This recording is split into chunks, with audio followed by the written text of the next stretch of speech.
कृषी विज्ञान केंद्र बारामती आयोजित बारामतीमध्ये भरले भव्य कृषी प्रदर्शन।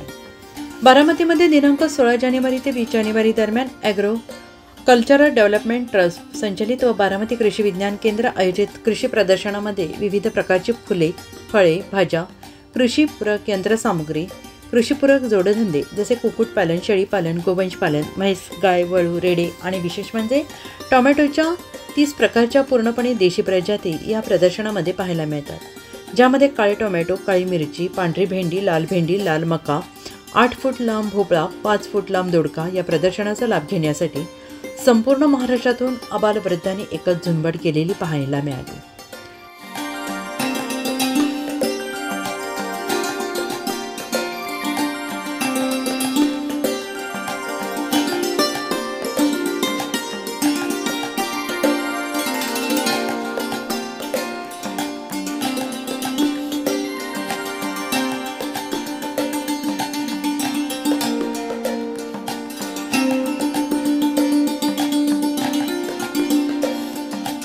कुठल्या वाहनाचे टोमॅटो आहेत? हे सगळं गावरान वाहन आहे। ह्याच्यात एकूण 30 व्हरायटी आहेत वेगवेगळ्या आणि यात मेन गोष्ट ह्यात जास्त आपलं हायब्रिडपेक्षा जास्त न्यूट्रंट व्हॅल्यू असते ह्याच्यात, आणि ह्याच्यात रोग प्रतिकारशक्ती जास्त असते आपल्या हायब्रिडपेक्षा। आणि बी कुठे उपलब्ध होतात? ह्या इथंच साईडला। हां, म्हणजे काळा टोमॅटो म्हणतात तो? हां, ही काळा टोमॅटो जी म्हणतात ना, ती आपलं भोपळ्यासारखं दिसतं ना, ते भोपळा टोमॅटो। ही ब्रिंजल सारखं दिसतंय थोडंफार, ह्याच्या वरचं कार्पेट। हां, आणि ही नाही, ही जाड तसं बघितलं तर एकसारखीच येते, ती पिकल्यानंतर थोडं मऊ पडते ते। हां, पिवळाच राहतो। ही आपलं ॲपल सारखं दिसणार टोमॅटो आहे, रेड ॲपल सारखं। चवीला जवळपास वेगवेगळे नाही, ही एकसारखंच चवीचे आहेत। हां, कलर आणि वेगवेगळे आहेत, पूर्णपणे देशी वाण आहेत। घरी लावल्यानंतर येतील सर। याला जास्त काय न्यूट्रिएंट वगैरे काय लागत नाही असं। हा अमित शिंदेंच्या फार्मवरनं आणलेले आहेत मुरा जातीचे आणि जाफराबादीचे म्हैस, मुरा जातीचे म्हैस आणि मुराचा रेडा। हा साधारण 1.5 टनाच्या आसपास रेडा आहे। 1 कोटी रुपये ह्याची प्राईज आहे। मुरा म्हैस आहे, 20 लिटर दूध देते। जाफराबादी आहे, जाफराबादी म्हैस 26 लिटर दूध देते। दोन्ही टायमिंगला तेवढ्याच दोन्ही म्हशी दूध देतात। ब्रीड दोन्हीचं उत्तम आहे। हा म्हशी एवढीच माहिती आहे। म्हशीची किंमत किती जाऊ शकते? म्हशीची किंमत साधारण मुराची जाते साधारण 2 ते 2.5 लाख रुपयापर्यंत जाते, आणि जाफराबादीची 2-2.10 ते पर्यंत जाते तेवढीच। हा उरुळीमधनं आलेले आहेत। हा उरुळी कांचन, म्हणजे जे तुम्ही सांगता तेवढं दूध ते परफेक्ट देणारच। हां, आता डिहायड्रेशनमध्ये जनावर आपले गेलेले आहेत, म्हणजे ट्रेस झालेले आहेत, इकडून तिकडून आणलेले, त्यामुळे थोडा चारा कमी पडतो। कुठल्या आजाराला बळी पडतात?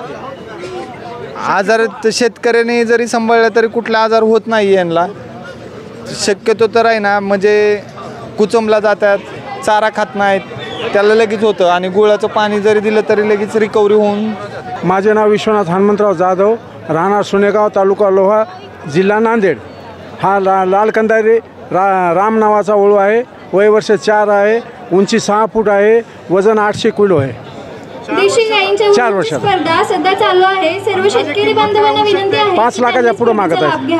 4 वर्षाची 5 लाख? हां, मागालीच मागणी याची आहे आपल्याकडे? 5 लाखाला मागणी आहे? 5 लाखाला मागणी।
महाराष्ट्र माझा न्यूजसाठी संजय मिश्रा, कार्यकारी संपादक पुणे व नगर जिल्हा.